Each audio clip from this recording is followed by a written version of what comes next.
মাছ ধরার দ্বিতীয় পার্টে আপনাদের সকলকে স্বাগত জানাচ্ছি। মিয়াবাই বরিশাল বরিশাল মগো বরিশাল মগো দেশে বইয়া গেছে একসেন নদী খাল। হ্যাঁ বন্ধুরা, আজকের এই ভিডিওতে নদী থেকে মাছ ধরার এক নতুন অভিজ্ঞতা আপনাদেরকে শেয়ার করব। তুলে ধরবো মাছ ধরার সম্পূর্ণ পদ্ধতি, গ্রাম বাংলার অপরূপ সৌন্দর্য এবং গভীর রাতে মাছ ধরার ভিন্ন রকম এক্সপিরিয়েন্স। তো চলুন শুরু করা যাক। আমাদের গন্তব্য শুরু হয় এখান থেকে। নৌকোতে করে চলে যাচ্ছিলাম জাল পাতার জন্য। তারপর মূলত মাছ ধরা হবে গভীর রাতে।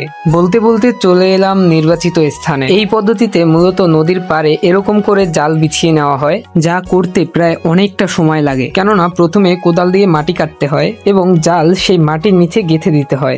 অনেকটা জায়গা জুড়ে এই কাজটা করতে হয়, যা করতে প্রায় 2 থেকে 3 ঘন্টা সময় লাগে। এতটা জায়গা জুড়ে এই জাল বিছানো হয় যে এক পার থেকে অন্য পার দেখা দুষ্কর। কিভাবে মাছ এই জালে আটকা পড়ে সে সম্পর্কে পরে বলতেছি। যেহেতু এখানে আমার কোনো কাজ নেই, তাই নদীর পাড়ে এসে সৌন্দর্য উপভোগ করছিলাম। এবার প্রকৃতির সৌন্দর্য আপনাদেরকে দেখানোর পালা। নদীর ঘাটের কাছে নৌকা বাঁধা আছে, নাইতে যখন যাই দেখি সে জলের ঢেউয়ে নাচে। ছোটবেলার অনেক কবিতা এই প্রকৃতির মাঝে অনুভব করা যায়। যেমন এই নদী থেকে চোখ ঘুরিয়ে অন্য পাশে গেলেই প্রকৃতির আরেক সৌন্দর্য, যা দেখে স্রোতের মতো একটি গান ভেসে আসে কানের কাছে। ধনধান্যে পুষ্পে ভরা আমাদের এই বসুন্ধরা, তাহার মাঝে আছে দেশেক সকল দেশের সেরা।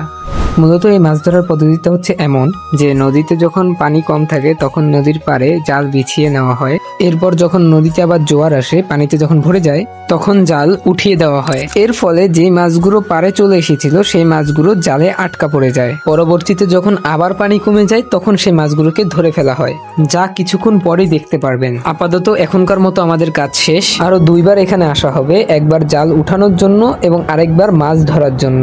আপাতত আমরা চলে যাচ্ছি, আবার ফিরে আসবো একদম রাতে।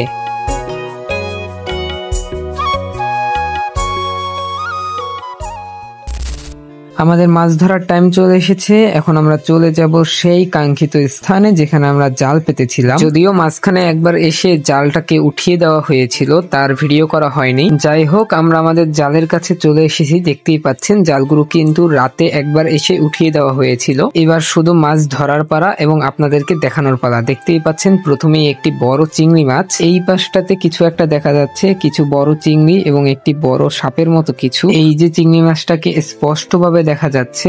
চিংড়ি মাছের সাথেই রয়েছে একটি কেঁচোর মতো দেখতে মাছ, যার নাম হচ্ছে তেলকুমোর। গ্রামের ভাষায় এই নামে পরিচিত আর কি। যাই হোক, এবার পাড়ে গিয়ে ছোট ছোট মাছগুলোকে ধরার পালা। দেখতেই পাচ্ছেন এই জায়গাটাতে কিন্তু প্রচুর পরিমাণে চিংড়ি মাছ আছে। এই মাছগুলোকে আলাদা একটি ব্যাগে ছড়িয়ে রাখা হবে, পরবর্তীতে এটিকে ভিজিয়ে রাখা হবে যাতে এই মাছগুলো মারা না যায়। এছাড়াও পাড়ে কিন্তু অসংখ্য ছোট ছোট মাছ রয়েছে, চিংড়ি মাছ এবং আরো অনেক ধরনের মাছ, যেই মাছগুলোকে কিন্তু সরিয়ে নেওয়া হচ্ছে।